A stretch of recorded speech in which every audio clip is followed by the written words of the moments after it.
Our tail of the tape. Brought to you, yeah, he is a big boy, by Fairtex Gear. Gan McGee, Alexandre Dantas, 23 years old, 26 years old. And look at the reach advantage with Gan McGee, 6'10". Dantas is 6'2". See if he can size him up and be ready for the big strikes. It's a huge advantage. Our referee is Big John McCarthy.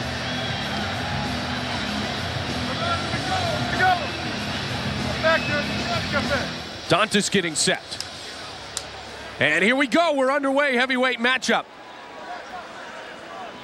Gan McGee. Alrighty then. Yes, Gan McGee trying to work. Look at that. You know, he's just trying to tee up. Yeah, that's great. Look at Dantas right for the shoot. He's, you know, that's the fight you need to do right there when you got a guy that's got kind of reach, you know, and got that kind of power. You want to try and take that away. Now, Gan McGee's also a very good wrestler, Ken, so he's going to try to use his wrestling in reverse. He's not an easy man to take down. No, he does have wrestling background, but he's got to get a little bit lower on the leg there and scoop him where he doesn't have the hip advantage. If he drops down on the legs and gets behind the knees and kind of swoops him, he can sweep him off his feet. Right now, he's up where Gan can control his body a little bit. That's how he's got the underhooks. He needs to drop down and try and sweep underneath the knees there and get him off balance. Well, you know he's a big, strong man. He's got the size advantage. You know Dantas wants to bring it down and exhibit his jiu-jitsu skills. They're going to break these guys up if something doesn't happen here. John McCarthy's right on top of the action. And that's Gan's favor to stay there, you know, and let it be broken so he can get back to striking. Dantas has got to get that arm from underneath his arm there so he can drop lower and scoop his legs out from underneath him. Gan does not look concerned at all about being taken down right now. Well, because he's too high. He's too high. He's got an underhook under his arm there. He's got picking him up. He can't really get any leverage on him to scoop him high. So that's why he's just kind of comfortable laying against the fence there and holding him up. There they go. Big advantage now. Yep. Now let's see. They touch it. Here we go. Big Gan McGee, he wants to close in. See, I don't agree with that, man. I said, you're out there to fight, man. Forget the touch and do that in the beginning of the fight. Now, the fight's on. Let's go. All right. You're wasting time, man. Let him reach out there and throw a punch. You're going to throw it out. Throw it hard. Here we go. McGee's got the center of the ring. Going for that big left. Dantas, is he just waiting for another chance to shoot? Absolutely. He's going to let him try and throw, but Gan's pretty smart. He's just throwing punches, one or two here and there, and unless he lands one, then he'll follow up. He's got Dantas on his heels right now. He can't figure his timing out. He just needs to stand there, let him throw a few, slip and slide, and then shoot. Well, how difficult is it, though, to size up an opponent that's 8 inches taller than you? Especially when you're standing across the ring and he still hits you with the jab. Right, yeah, absolutely. That's right there. That's good work. See, again, tough to take down, and that's what Dantas wants to do. He's using a lot of energy, too, trying to get the takedown. That's one thing about when you're trying to take a bigger opponent down or a guy that has a good defense, trying to take him down, you're using a lot of energy.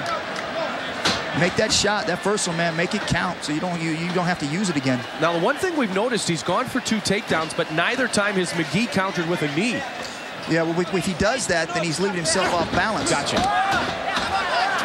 Unless he gets him pushed up against the fence, then he can go ahead and throw some knees, or if he stays on his knees, when he shoots, he can use some knees. But he's come up off his feet every time. Come up off his knees to try and take him down. So it's a little hard to throw knees when a guy has your leg, or even a tight waist. Unless you can clear that distance between the hips and throw the knees inside, you're going to keep yourself off balance. So right now, he's a shorter man. He needs to get distance between him and the shorter guy and push his head to the side and throw the knee up.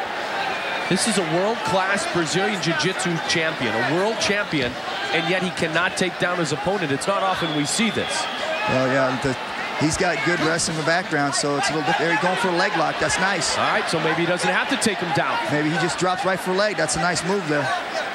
He gets that one leg free right there, and he sweeps it around. He's right there. He slides that out. He can get them both together. He's got a great chance for a heel hook. What's Gan want to do here? Gan wants to split his legs, get him to step into a mount. He needs to split those legs apart. See, right there, if you look down on the bottom where he has his leg trapped, he can slip for a heel hook. But he needs to get them right there, bend the knee over, keep his hips turning over. He can get a heel hook. John McCarthy telling Gan McGee to work through it one way or another. Yeah, see, he gets him going. He's in good position. He just needs to finish it by chopping that leg. 40 seconds remains in round number 1, and there's a right that connects.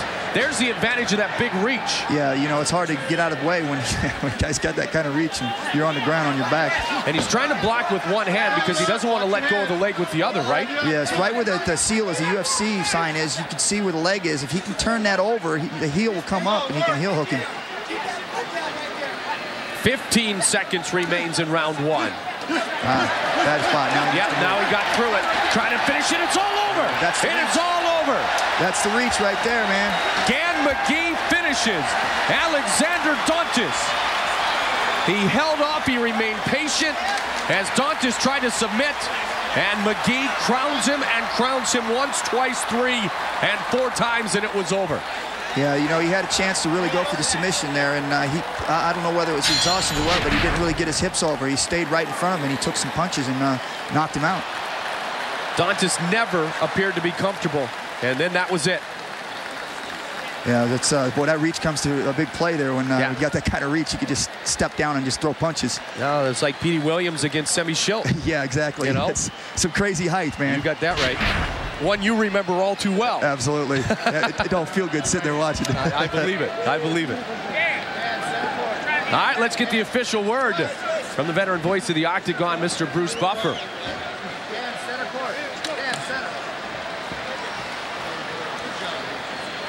Ladies and gentlemen, we have a winner at 4 minutes 51 seconds of the very first round. With a winner by knockout, the Giant, McGee. He's had 2 impressive wins. Yes, indeed. Pedro Hizzo and now Alexandre Dantas, who comes back for the first time in nearly 3 years and is defeated handily by big 6'10" Dan McGee. I notice they're getting bigger and bigger. Yeah, they are. Take a look again at how he finishes the fight. Let's check in with Lisa Durgan. All right, he tried to get you to the ground the whole time. You never let it happen? Yeah, I'm a wrestler. I'm pretty good at stopping takedowns. My only word was it was a little boring with him holding me against the cage. But other than that, you know, good fight.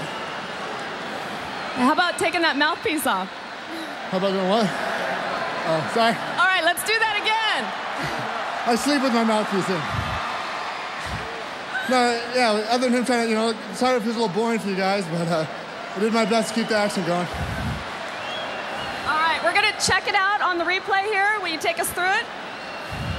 Yeah, he's trying to ankle lock me, and I mean, one of the guys I trained with was Scott Adams coming up. That guy was just a leg locking machine, so really I was just like, whatever. So I just was buying my time, clearing his legs so I could start throwing bombs. And I did, and I finished him. All right, good job. We got a winner here. Back to you guys. Where are you going? Dan McGee, the Giant, talking about Scott Adams, of course, working with the Pit Fight team. Chuck Liddell, John Hackelman, he comes away with the win.